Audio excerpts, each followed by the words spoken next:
In a small village called Lumumba, far away where the land was wide and the grass grew tall under the big blue sky, lived a young woman named Nia. She was 21 years old, with bright eyes, full of hope and a heart that loved her family and friends. The village was simple but full of life. Children running barefoot on the red dirt paths, women carrying baskets on their heads, and men working in the fields from sunrise to sunset. Life here was peaceful, but every family knew that some traditions must be followed, especially when it came to important events like weddings. Nia's wedding was only a few days away, and the whole village was busy getting ready. There were songs to sing, clothes to sew, food to prepare, and many visitors coming from far and near. But there was one rule that weighed heavily on Nia's mind. She could not touch water for 3 whole days before the wedding. This was a rule no one talked about openly. It was a secret that the elders kept close, a tradition passed quietly from mother to daughter, told only in soft voices around fires or behind closed doors. To anyone outside the village, it might sound strange or even cruel. How could a bride not drink water for so long, especially in the hot sun? But for Ne and her family, this was a sacred custom. They believed it was not only about keeping the body pure, but also about protecting the bride and the whole village from bad spirits that could ruin the happiness of the wedding day. Nia's older sister Zola was 28 years old and had been through the same ritual when she got married. She watched Nia carefully, her face full of quiet worry. Zola knew the truth behind the custom. One evening, as the orange sun sank behind the hills and the village grew calm, Zola sat beside Nia under the big baobab tree. The tree was very old, with thick roots that looked like the arms of the earth, holding the village close. "Nia," Zoel said softly, "the elders tell us this Wataru is to keep our souls clean, but there is more to it. There are spirits, dark ones, that want to harm us, especially when we are at our most vulnerable, like on your wedding day. The 3 days without water is a shield to keep them away." Nia listened, her heart beating fast. She wanted to believe it was just a story, but she could feel a strange chill inside her. The village was busy preparing for the wedding, with colorful cloth being sewn into beautiful dresses and men carving wooden decorations. But beneath all the noise and laughter, there was a feeling of fear, a secret worry no one said aloud. For 2 days, Nia had not touched water.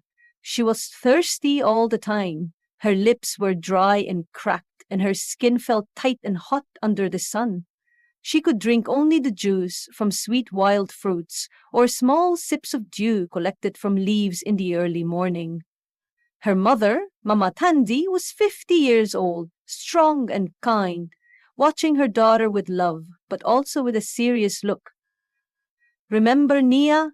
Mama Tandi said one day, "This is not just about your body. Your spirit must be strong. The spirits watch us, and they test us. If you fail, the village will suffer." That night, Nia dreamed something she would never forget. In her dream, a dark shadow appeared before her, with eyes glowing like hot coals.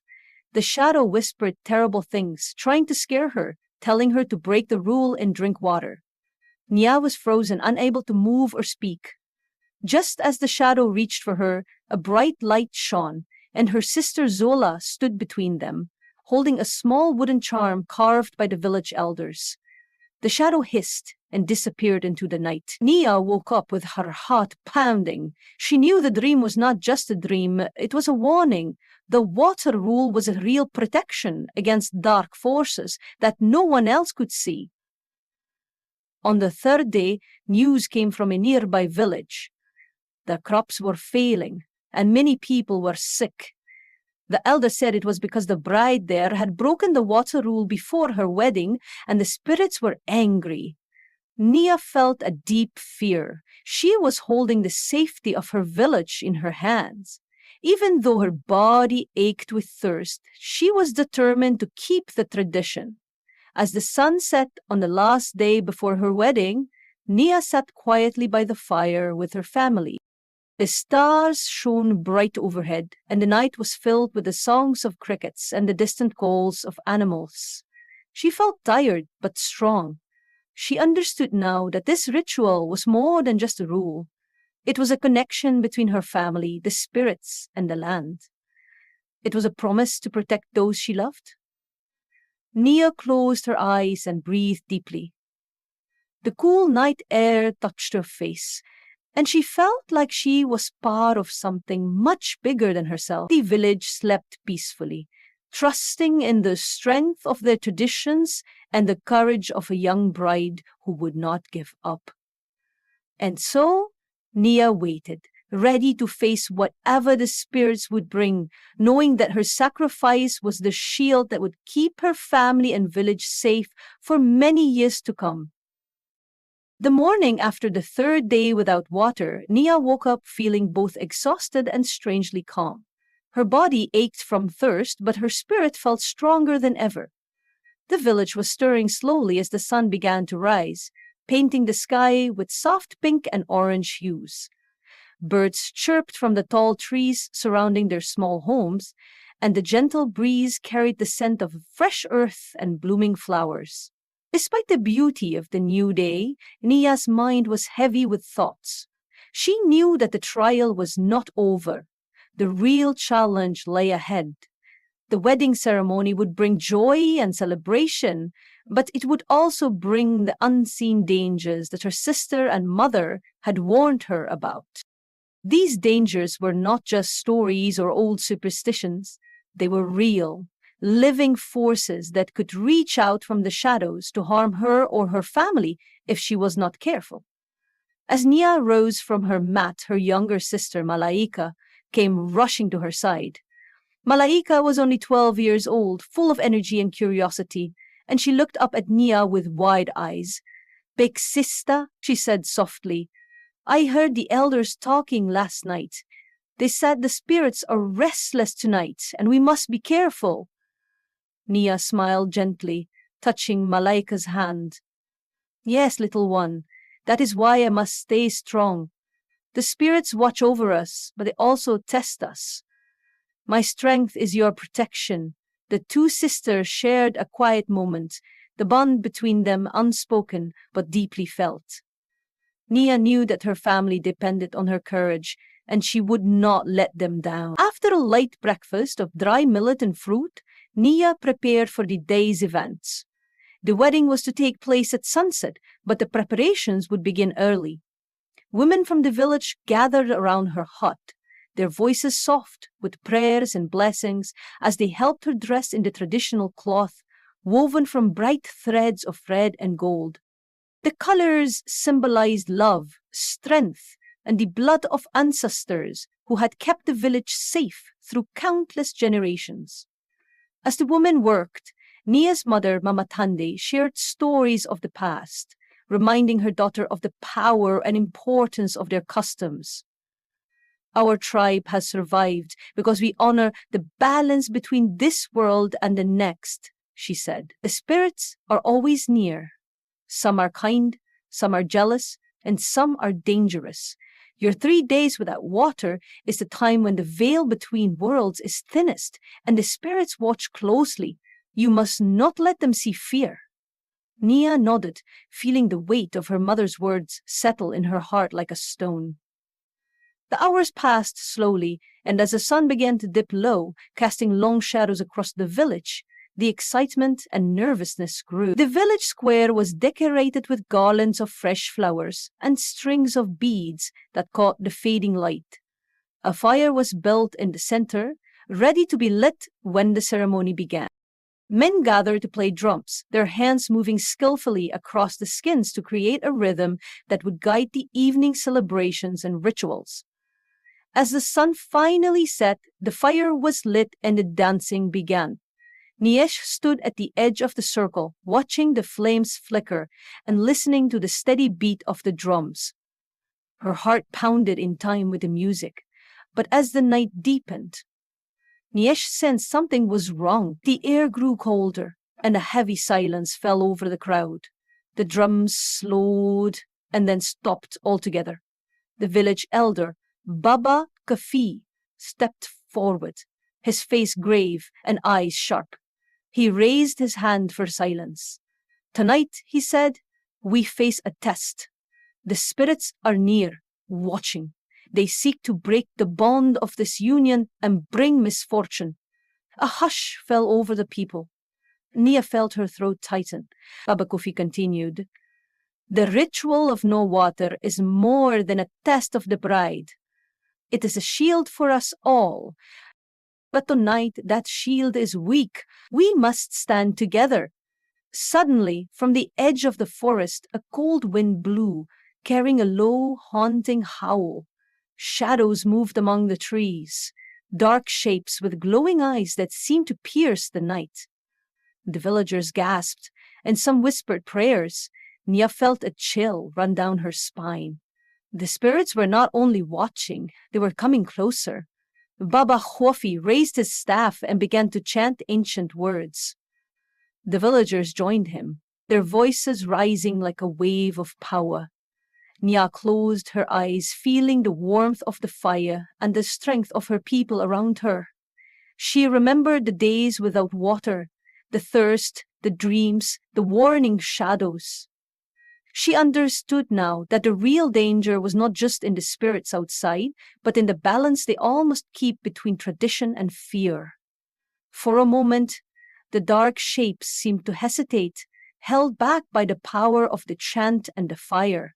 Then, the wind stilled and the shadows vanished into the forest. The drums began again, slow at first, then rising to a joyful rhythm that filled the night with hope. The village cheered, and Nia felt tears of relief streaming down her cheeks. She knew the battle was not over, but she also knew that her strength and her faith had helped protect her people. As the celebration continued, Nia found her sister Malaika waiting for her near the fire. The girl smiled up at her and whispered, "You were brave, big sister. The spirits saw your heart." Miri smiled back, feeling a deep love for her family and village. She understood that the custom of no water was not just a strange rule, but a sacred tradition born from love, courage, and the fight to keep darkness at bay. When the night finally ended and the village returned to quiet, Nia sat beneath the stars, feeling a calm she had never known before. The spirits were still watching, but she was ready. Her trial had made her strong, connected to her ancestors and her home in a way that would guide her for the rest of her life. The balance between the seen and unseen was fragile, but as long as she held to her traditions and her faith, she would protect that balance for herself, for her family, and for all of Lumumba. The days that followed the wedding were filled with joy, celebration, and a deep sense of relief among the villagers of Lumumba. Nia's strength had carried her through the difficult ritual, and the spirits had been kept at bay, allowing the union to be blessed and protected. Yet, beneath the surface of the celebrations, Nia carried a quiet unease. Though the ritual was over, its impact had changed her in ways she did not fully understand. She found herself restless during the bright daylight hours, her thoughts often drifting back to the shadowy figures that had threatened the wedding night, and to the feeling of unseen eyes watching her every step. Nia wondered if the spirits had truly gone, or if they were waiting, just beyond the edges of the village, ready to return should the balance falter. Her body had healed quickly, but her spirit felt as if it carried a secret weight, a burden she had inherited from her ancestors. She spoke little of these feelings, not wanting to worry her family, especially her mother, Mama Tandi, and her sister Zola, who had been pillars of strength throughout the ordeal. But one afternoon, as she sat beside the river that flowed gently past the village, a river she had not touched for 3 days before her wedding and had avoided even afterward out of respect, she saw something that made her heart freeze. Across the shimmering water, a faint shape moved just beneath the surface. It was not fish or water plants, but something darker and more alive. A face? No, it was too blurry to be sure, but the feeling was unmistakable, and something was watching her from the depths. Nia's breath caught, and she pulled back instinctively. She had been warned that the water carried spirits. Some kind, some dangerous. But she had never imagined that the boundary between the living and the unseen was so thin that the spirits could peer out at her like this. Over the next few days, Nia's life changed in small but strange ways.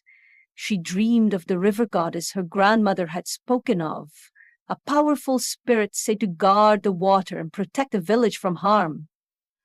In her dreams, the goddess's voice was both beautiful and terrifying, reminding Nia of her duty to honor the old ways and keep the balance between worlds. The goddess warned her that breaking the customs could bring great harm, not just to her, but to all those she loved. Nia began to understand that her refusal to touch water before her wedding was part of a larger story, a story of protection, sacrifice, and the invisible forces that shaped her people's lives. One afternoon, Nia confided in Zola about the shadow in the river and the dreams of the goddess. Zola listened carefully, her brow furrowed with concern. "You have crossed into a deeper part of our tradition, little sister," Zola said quietly. "The spirits are not always kind, and sometimes they test those who carry the old secrets. You must be careful. The balance is fragile." Together they sought out Nanazuri, their grandmother and the keeper of the village's ancient wisdom. Nanazuri was 80 years old, but still sharp and strong, with eyes that seemed to see beyond the present moment. Sitting beneath the baobab tree, she listened to Nia's story and nodded slowly. "The river goddess watches all," Nanazuri said in her soft, steady voice. "She tests the hearts of those who walk between worlds. Your ritual was only the beginning.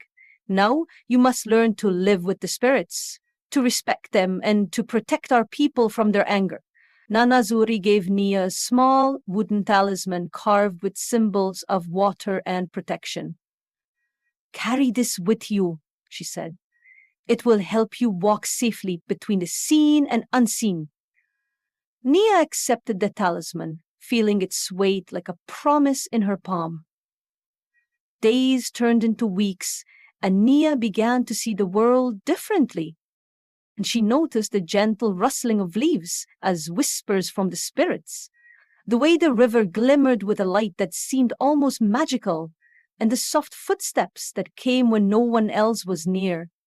She understood that her place in the village was no longer just as a bride or daughter, but as a guardian, a bridge between the human world and the realm of spirits. One evening, a terrible storm swept over Lumba. Thunder rumbled and lightning lit the dark sky. The river swelled and threatened to flood the village. The people were afraid, but Nia stood firm. Holding the talisman tightly, she walked to the riverbank and called upon the river goddess, speaking words taught by Nanazuri. She asked the spirit to calm the waters and protect her people. Slowly, the storm began to ease. The rain lessened, and the river's angry roar softened to a gentle murmur. The villagers watched in awe and gratitude. Nia felt a deep connection to the land and its spirits, a bond formed through sacrifice, respect, and love. From that day on, she embraced her new role. She taught the younger women about the old customs, the importance of honoring the spirits, and the power of faith and courage. The story became a legend in Lumumba, a tale of a young bride who refused water for 3 days, not just out of tradition, but to protect her people from the unseen dangers that lurked in the shadows. The balance between worlds was delicate, and only those with strong hearts and pure spirits could keep it safe. Nia's journey showed that true strength came from understanding and respecting the mysteries of life. even when they were hidden from the eyes of others. The story of the water ritual became a reminder for all. Sometimes the greatest sacrifices are invisible, but they hold the power to protect and heal the world around us. Months passed since Naya's wedding day, and life in the village of Lumumba seemed to settle back into its peaceful rhythm. The bright sun warmed the red earth, children's laughter filled the air, and the river flowed gently along its winding path, whispering secrets to the tall grasses that lined its banks. But beneath this calm surface, Naya felt a restless stirring inside her, a feeling she could not ignore. The water ritual, the spirits and the dreams of the river goddess had changed her in ways that reached far beyond her wedding. She was no longer just a bride or daughter. She had become a guardian, someone chosen to watch over the fragile balance between the seen and unseen worlds. One evening, as the village gathered for the monthly fire ceremony, a time when stories were shared and the ancestors were honored, Nia noticed a stranger standing at the edge of the circle. He was tall and cloaked in shadows, his face hidden beneath a hood. The villagers murmured quietly, uncertain of this newcomer. Baba Kofi, the village elder, nodded to the stranger and gestured for him to come forward. The man's voice was deep and steady as he spoke in the old language, a language that only few in Lumumba still understood fully. He said he was a messenger from a distant tribe, one that had also faced the dark spirits lurking in the shadows of their... He carried a warning, a message that the balance Nia had fought so hard to protect was in danger. The dark spirits were growing stronger, their hunger deeper. They sought to break the veil between worlds and bring chaos not just to Lumumba, but to all the villages that respected the old ways. The villagers listened in silence, fear and uncertainty settling over them like a heavy fog. Nia's heart pounded. She felt the weight of the responsibility she had accepted growing heavier. The stranger revealed that the only way to strengthen the shield between the worlds was to perform an ancient, nearly forgotten ritual. A ritual that required the bride herself to enter the river and face the spirits directly. But this time there was no avoiding the water. Nia's breath caught. The very thing she had avoided sacrificed for was now the key to the village's survival. The night grew cold, and the fire flickered as the villagers debated the risk and the power of the ritual. Many were afraid, but Nia knew what she had to do. She could no longer hide behind the old customs or the safety of tradition. To protect her people, she must face the spirits, the water, and the darkness within herself. Before dawn, Nia prepared for the ritual. Her family and the villagers gathered at the riverbank, their faces solemn and full of hope. Nana Zuri handed her the wooden talisman, worn smooth by time, and whispered blessings into her ear.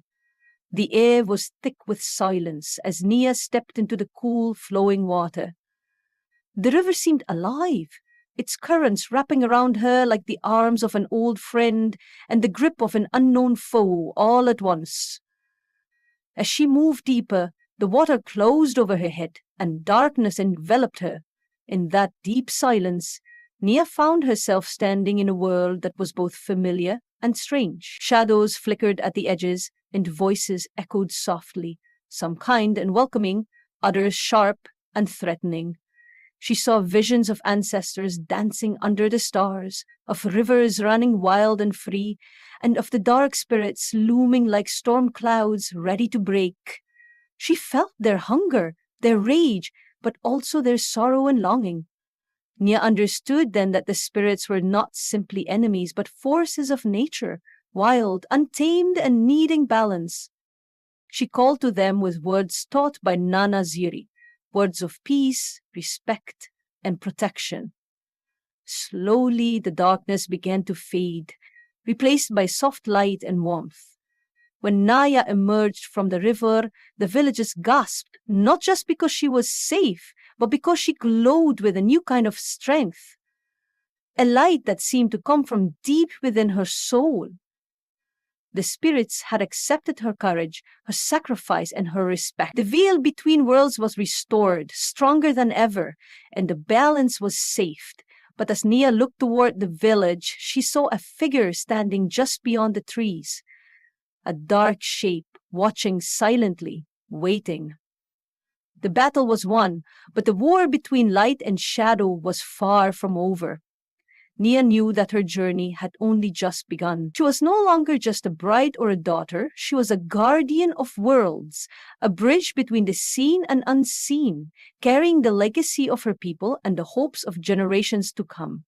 And every time she heard the river's gentle song, she was reminded of the strength it took to stand between worlds and the courage needed to keep the balance.